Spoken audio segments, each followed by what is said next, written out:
Now, building up answers to the points that show that evolution is not plausible compared to creation. The shrinking sun. How old is the sun anyway? Keith Davies writes. Hopefully the article's still there. You can take a look at it. According to current models of stellar evolution, when a star like our sun is very young, its enormous output of energy is provided by gravitational contraction. As it grows older, the models show that the source of its energy should change over to that of nuclear fusion as it slowly develops a very hot and dense core. Where exactly does our sun fit into the sequence? That's the question. This is years ago, and this has not been answered properly.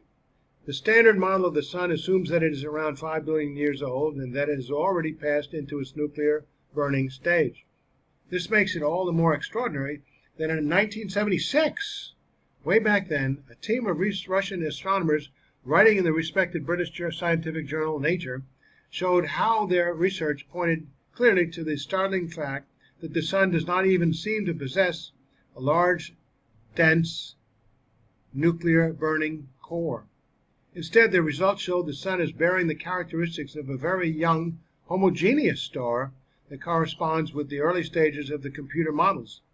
The astronomers also proposed that nuclear reactions are not responsible for energy generation in the sun. They said that such a conclusion, although rather extravagant, follows from their own research into the analysis of the global oscillations of the sun and is quite consistent with two other major observational findings.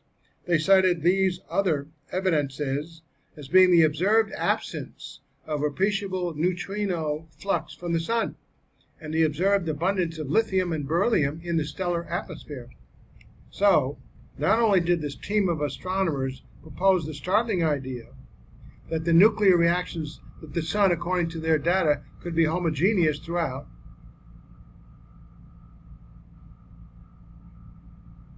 not only did the team of astronomers propose the startling idea that nuclear reactions are not responsible for the source of the sun's energy, but they also put forward the equally startling concept that the sun, according to their data, could be homogeneous throughout. Both of these revolutionary ideas would fit in perfectly with the concept that the sun is a very young star. All three of these major discoveries that point towards a young sun have since been confirmed repeatedly by independent observations.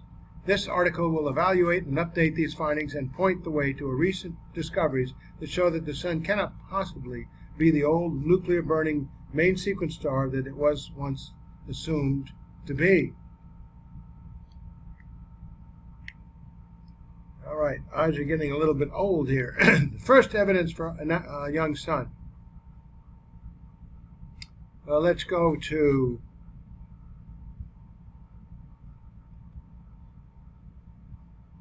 this here. The fundamental oscillation of the sun matches the model for a young star. This was moving. Let's see. Well, it's not moving now. The fundamental oscillation of the sun matches the model for a young star. No core, creation, young sun. That's one model. Two models of the young sun. The second one is the core, nuclear core, evolution, old sun. It seems like you got to choose one or the other. There's no homogeneous idea. Well, it could be one or the other. And the same way that seismology gives us information on the structure of the Earth, so does the relatively new discipline of helioseismology provide important information on the structure of the sun. If the sun is an old star, then according to the standard model, it should have a large core reaching out to a distance of around 175,000 kilometers from its center and having a density of about 14 times that of lead. A core of such a size and mass would, of course, have substantial effect on any global oscillations of the sun. In particular, the presence of such a large core would mean that the sun's global oscillations would range up to a maximum fundamental radial mode of oscillation of around 1 hour. Oscillations greater than 1 hour would involve such enormous amounts of energy that they would result in the complete disruption of any large core that might be present in the sun. If, however, the sun is similar to a very young homogeneous star that has not yet developed a large central core, then its spectrum of global oscillations have been calculated as including a much longer fundamental radial oscillation of 2 hours and 47 minutes. Substantial difference there, together with a non-radial fundamental oscillation of 59 minutes, and either a second harmonic radial or oscillation of 47 minutes, or a 42-minute non-radial second harmonic oscillation. Okay, this sounds like science to me. The predicted oscillation of 2 hours and 47 minutes is particularly important as being a key distinguishing feature of a young homogeneous star. Let's see. The Russian astronomers were certainly startled to find that their observations of the sun were showing large and remarkably stable global oscillations with a period of 2 hours and 40 minutes. Is that close enough? Very close to that predicted for a young homogeneous star. When trying to explain this quite unexpected observation, they stated in their article that a most striking fact is that the observed period of 2 hours 40 minutes is almost precisely the same as if the sun were to be an homogeneous sphere, no central core.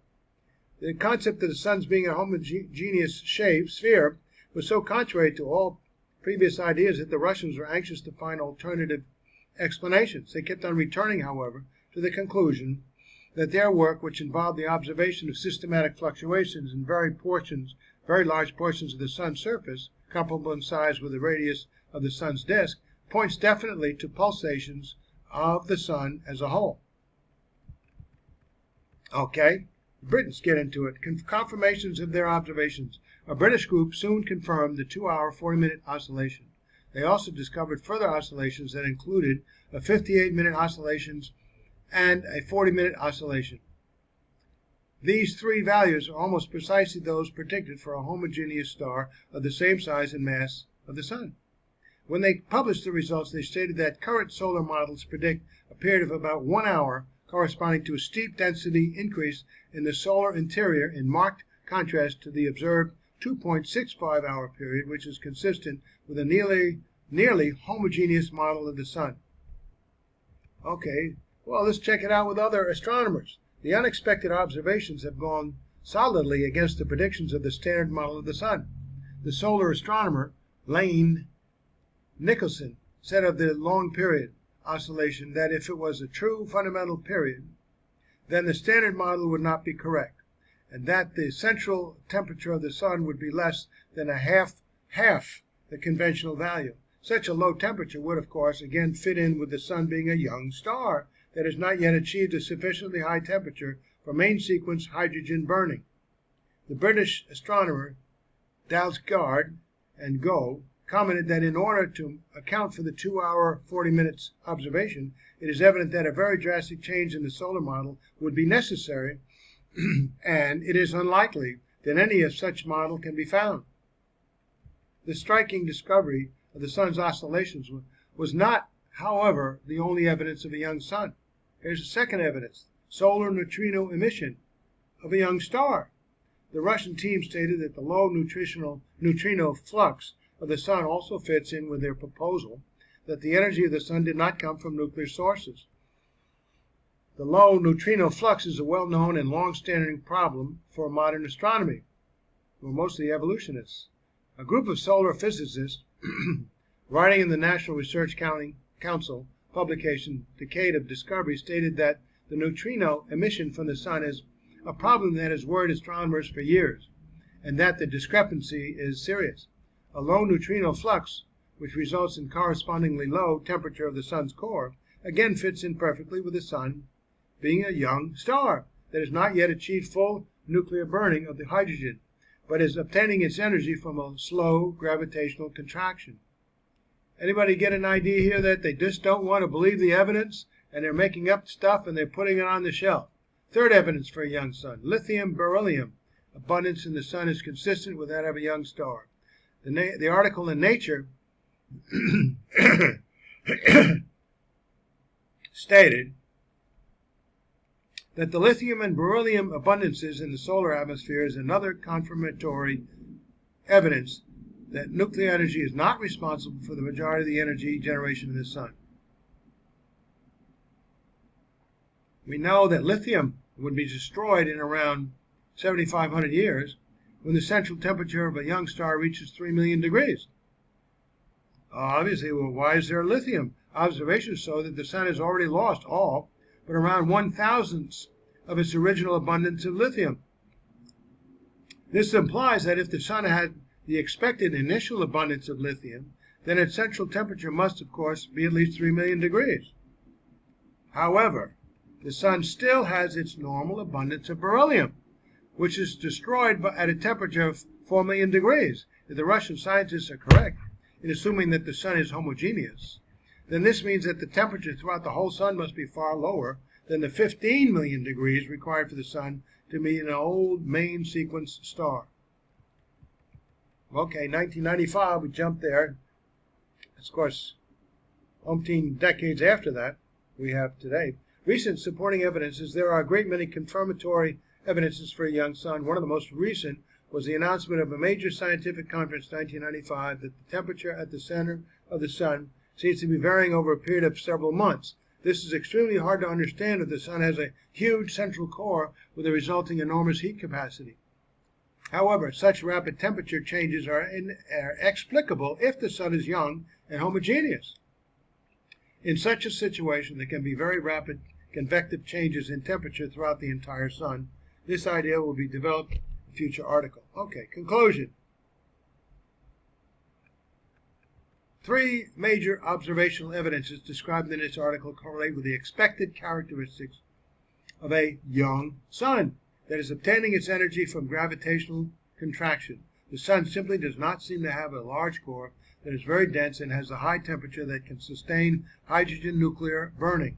In other words, the sun definitely does not show the characteristics of a multi-billion-year-old star, but instead shows the characteristics of an exceedingly young star, such as not changed even today.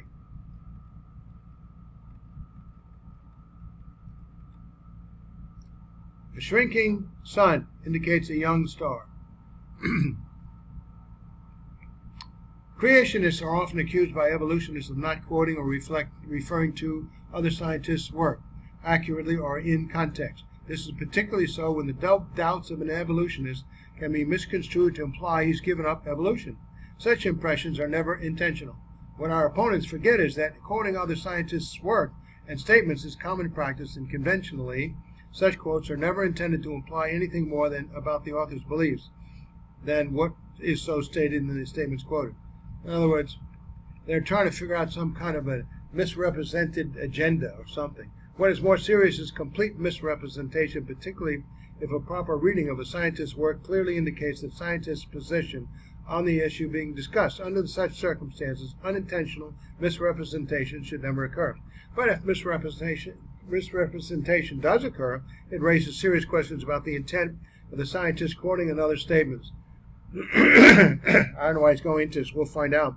In my experience, most creationists try to be extremely exceptional, careful in the area because they're not as popular as evolutionists, obviously.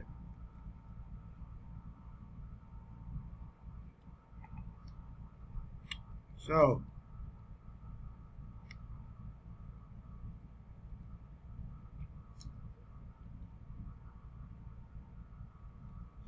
the skeptic author says that this author, Gilliland, stated that there was also the possibility of a steady shrinkage of about 1/10 the rate proposed by these other two guys, Eddy and Boers-Nazian, but that the experimental errors was such that the zero shrinkage was also possible. He is describing to Gilliland doubts which Gilliland did not have. This misrepresentation is rather blatant, since Gilliland says in his abstract, or summary of the main points inclusion in his paper, he says a secular decrease of about 0.1 second of arc per century over the last 265 years is also likely from an objective analysis of the available data. Okay. What's the conclusion here? In other words, they can't answer the points just made about the shrinking sun, so they then say you're misrepresenting the facts.